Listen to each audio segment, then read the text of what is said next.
Daisy, the diesel rail car's work in the countryside, was full of surprises. She was frightened of bulls and cows, and she remained very lazy and stubborn. Percy worked hard at the new harbour. The workmen needed stone for their building. Toby helped, but sometimes the loads of stone were too heavy, and Percy had to fetch them for himself. An airfield was close by. Percy heard the aeroplane zooming overhead all day. The noisiest of all was a helicopter.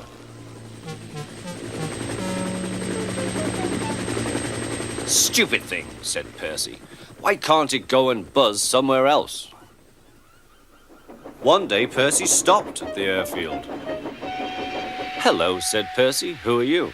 "I'm Harold," said the helicopter. "Who are you?" "I'm Percy. What really great arms you've got." "They're nice arms," said Harold. "I can hover like a bird. Don't you wish you could hover?" "Certainly not. I like my rails, thank you."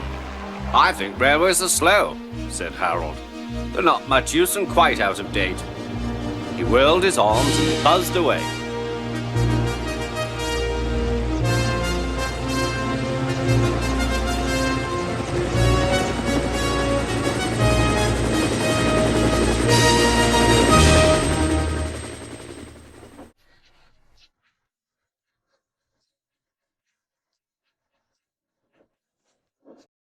Toby brought Henrietta to the station, where Percy was grumpily shunting.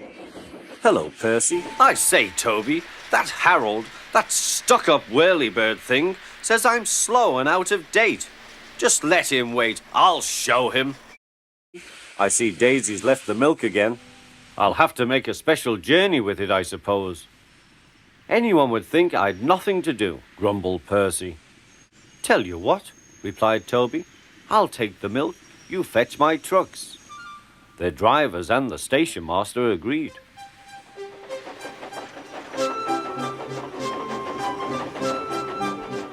Percy had never been to the quarry before.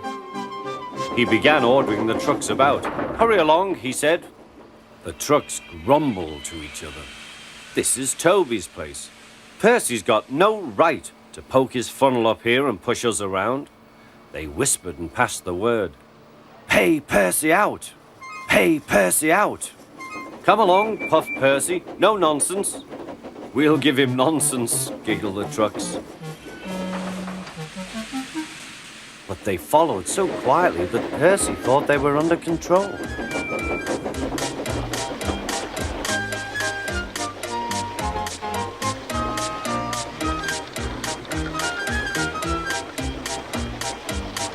Soon they heard a familiar buzzing.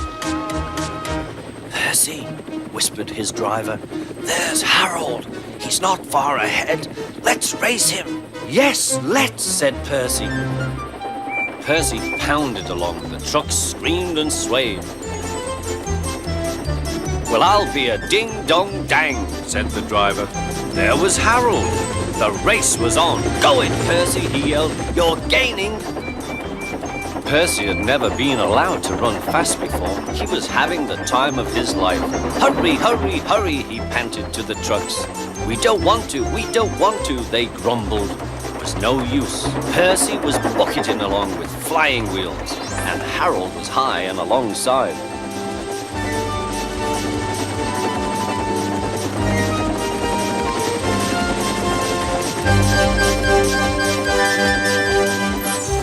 Fireman shoveled for dear life. "Well done, Percy," shouted the driver. "We're gaining. We're going ahead. Oh, good boy, good boy."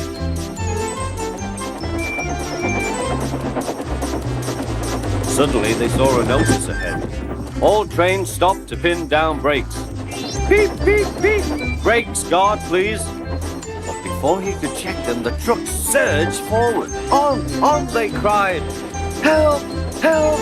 whistled Percy. The man on duty at the crossing rushed to warn traffic with his red flag, but was too late to switch Percy to the runaway siding. Frantically trying to grip the rails, Percy slid into the yard. "Peep, peep! Look out!"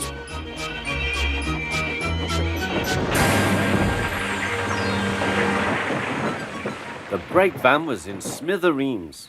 Percy's driver and fireman had jumped clear, but Percy was stranded.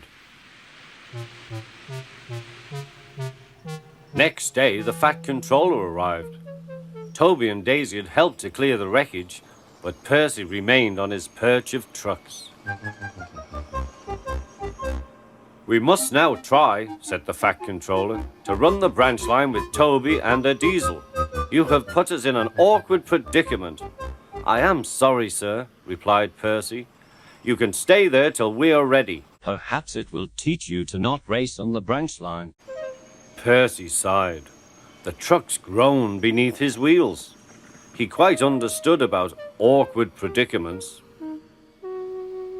The Fat Controller spoke severely to Harold, too. Toby told me on how you've been calling the railway slow and out of date. That is not true. I hope after your race with Percy, you'll learn to have more respect in railways afterwards. Then the Fat Controller turned to Daisy. "My engines work hard. I send lazy engines away." Daisy was ashamed. "However, Toby says you worked hard after Percy's accident, so you shall have another chance." "Thank you, sir," said Daisy. "I will work hard, sir. Toby says he'll help me." "Excellent. What Toby doesn't know about branch line problems isn't worth knowing. Our Toby's an experienced engine." Next day, Thomas came back, and Percy was sent to be mended.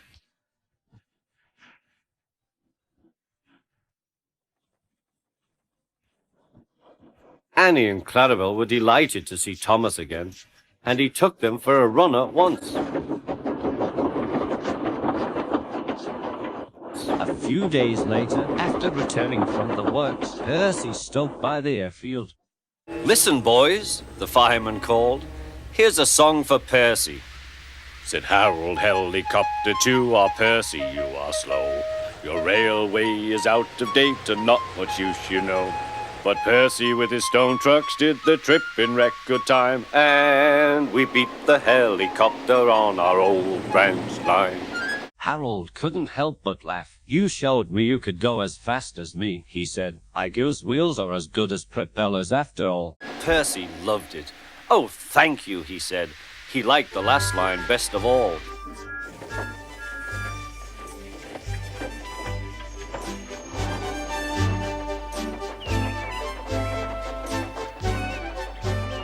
All are now friends, and Toby has taught Daisy a great deal. She shooed a cow off the line all by herself the other day. That shows you, doesn't it?